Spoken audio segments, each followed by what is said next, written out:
Hey everybody. Today I'm going to talk a little bit about my snail tank, and this is kind of spur of the moment, off the cuff, and that's okay because that's really about all I need to talk about with this tank. I don't really do anything to it. They're snails. You know, they live in puddles, they live in mucky ponds that don't have any circulation, stagnant water. Snails can live in very poor conditions, I'll say. The snails I have are common pond snails and Ramshorn snails, both of which are considered nuisance snails. So if you're trying to keep snails that require special water conditions or something like that, I'm not speaking about nearite snails or mystery snails or assassin snails, anything like that. I have no idea. All I know is that I keep these snails simply so that they'll breed and produce food for my pufferfish that needs to eat animals that have a hard sort of shell on them. So I set up a tank and figured the reason people have outbreaks of snails in their aquariums is because they overfeed. And if you don't overfeed your tank, you may have some pond snails in there, but they won't reproduce like crazy, and you just won't have issues if there's not excess food in your tank. You just saw that little ghost shrimp in there, kick up and kick off to the side there. I don't know if you noticed that or not. But I do have ghost shrimp in here as well. So when I set this up, this is just a little 5-gallon. It's called a mini bow. It's got a little built-in little door there to feed with, but then it's got a little built-in filter. And that's what, if you want to call that the filter, it doesn't even run through the filter side anymore. It just goes through the bypass because I haven't changed that filter pad, and I don't even remember how long it's been since I've changed that filter pad. Probably a couple of months. The water hasn't been changed since, I don't know, maybe sometime last summer.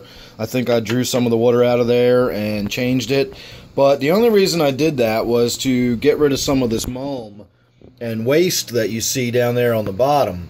And I found that in vacuuming all that out, I wound up sucking a bunch of snails out of it, and it was a big pain in the butt. So I just stopped bothering with doing any kind of water changes.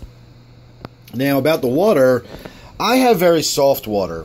And the snails, and in this case I have the shrimp in there for the moment. They're only in there temporarily. But they both need calcium, either in their diet or in the water, in order for them to make their shells hard enough to sustain their body. They have exoskeletons. The shell is outside their body rather than our skeletons inside the body. So just like us, they need the proper amount of calcium to make those shells hard enough.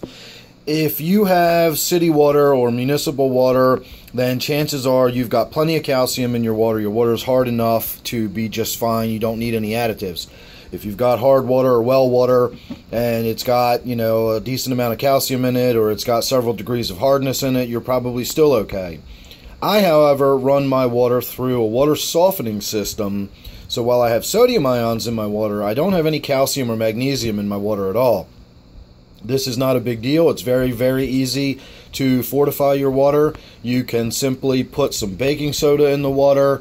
What I do is I put some eggshells in there. If you'll see all these little crushed up pieces, those are eggshells that have been in there for about 1.5 years, and they're just slowly dissolving into the water. And within days of putting them in there, I went from having snails that their shells were so soft I couldn't pick them up with my tongs. They would just crush when I tried to pick them up.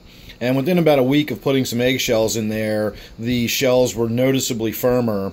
And ever since then, I've just never had any issue with it. And it's probably getting about time to add a few more eggshells.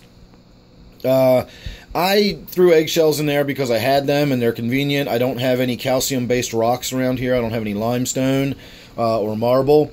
But anything calcium-based, if you want to throw a cuttle bone in there, if you want to throw real bones in there, you can use antacids, baking soda, marble, aragonite, crushed coral, anything that's calcium-based you can put in the tank if you've got very soft water, and that will add enough calcium and your snails will be fine. As far as feeding them, all I do is throw a big old handful of fish food in there every day, like a big fat pinch, as though I was feeding a fish tank, and that seems to be about enough. If I forget a day or something like that, it's no big deal. And of course I go by the philosophy of, if you've got a tank that's being very overfed, you'll have an outbreak of snails, and that's what I want. I want the snails to breed like crazy. So I feed this tank very heavily. I feed it as though it's got, you know, a full stock of fish in it, and it doesn't. It's just got these snails in it. And that's really about it. I don't do anything else. Honestly, if you didn't mind it getting kind of funky and stinky, you could have a stagnant tank, and I've done that before. I've kept snails in little buckets, and they're fine. Snails are not complicated or difficult to keep. Keeping it in this situation keeps the tank well lit. It keeps it smelling nice because it's being, you know, oxygenated, and it's got a cycle going, and everything is up and running as though it's a normal fish tank, and so it makes it easier for me to maintain.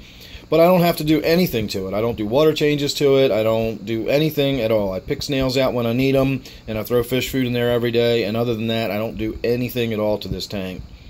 So hopefully that was helpful. I'm sorry it was such a boring view, just looking at a tank of water for 6 minutes, but there you have it. That's my snail tank, and those are my thoughts on it. So if you got any questions, leave them below. I will be happy to answer them for you as best I can.